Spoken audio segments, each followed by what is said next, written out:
Hello friends, if you're new to my channel, welcome. If you are a fan or a subscriber, welcome back, and thank you for your patronage. Today, I'm going to be talking about a very serious subject. It is so serious that I'm going to have to break it up into several parts. It is the Satanic Panic. Now, if you think fundamentalism today is bad, during the 80s and 90s when this panic was going on, it was really bad. It was a waste of time and resources, and people spent time, a lot of time, in prison for crimes that never even happened. I am doing this series because we have to make sure that this does not ever happen again. And it will happen again if the nation, America that is, continues on the road it's going down, because the fundamentalists are taking over. It is up to us to make sure that this does not happen again. And while it was not as horrific as the witch trials in the Middle Ages, it was still horrific, and we need to make sure that this never ever happens again, which is why I'm doing this series. So today I am just going to focus on the factors that led to the Satanic Panic. This is basically the social and cultural factors that led to it. There are other factors such as therapist factors and whatnot. We'll get to them eventually. In the mid-1980s, disturbing allegations of satanic ritual abuse were on the rise. These child abuse allegations began in the U.S., but eventually spread worldwide. Clinicians said it was particularly damaging to victims because of its violent and bizarre nature. Initially, the reports came from quote-unquote adult survivors who claimed ritual abuse during their childhoods. The first of these was probably Michelle Smith. She supposedly regained these memories during sessions with her therapist, who she eventually married, and went on to write a book based on these memories in 1980. Soon, similar stories started emerging at daycare centers, such as the Martin Daycare Center in California. These stories led many professionals, including therapists and journalists, to conclude that satanic cults did exist, they perpetrated horrible abuse against children, and they were threats to society. These recovered memories are now viewed as part of a tendency of certain individuals to manufacture memories of satanic ritual abuse that never happened.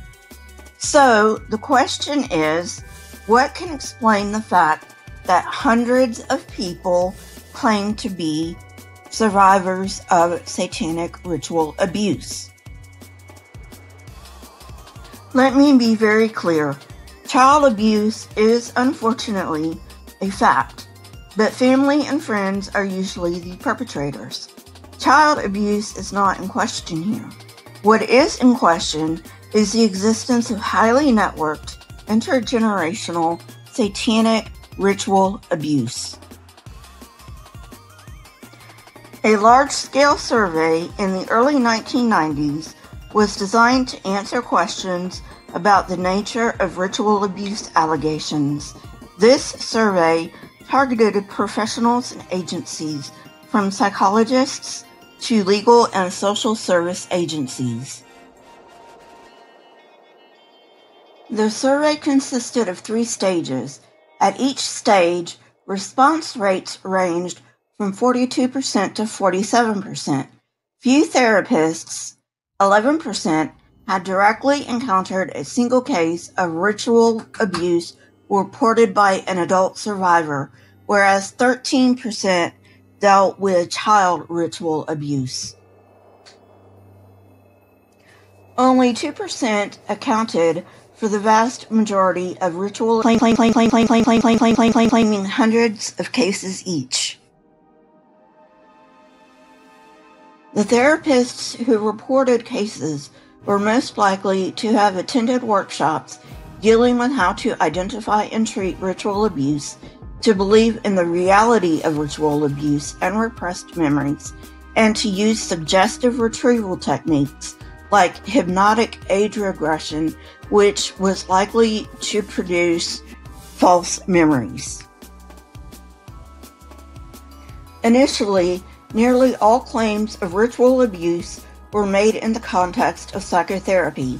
It wasn't until after the phenomenon became well known that people outside the therapeutic setting started to claim that they too had suffered from ritual abuse.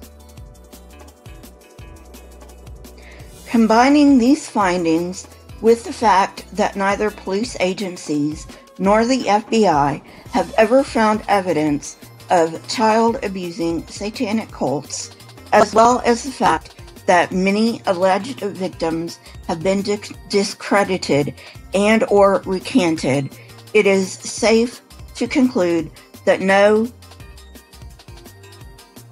intergenerational child-abusing satanic cults ever existed. I hope you found this informative. We need to understand what happened in the past to keep it from happening in the future. As the Jonestown marker says, those who do not remember the past are bound to repeat it.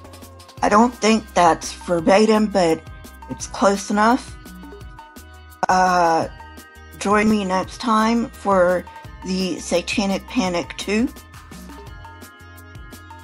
If you like this kind of content, please hit the like button, press the subscribe button, and if you would like to be notified when I come out with new content, please hit the bell next to the subscribe button. You can leave comments down in the comment section. I love hearing from you. You can catch me on Twitter, Discord, PayPal, and email. Those links are in the description, as well as the link for my source for this particular episode. Question everything and never be afraid. Here are a couple of videos from my library. If you have not watched them, go ahead and watch them. Have a great day, and see you next time, friends.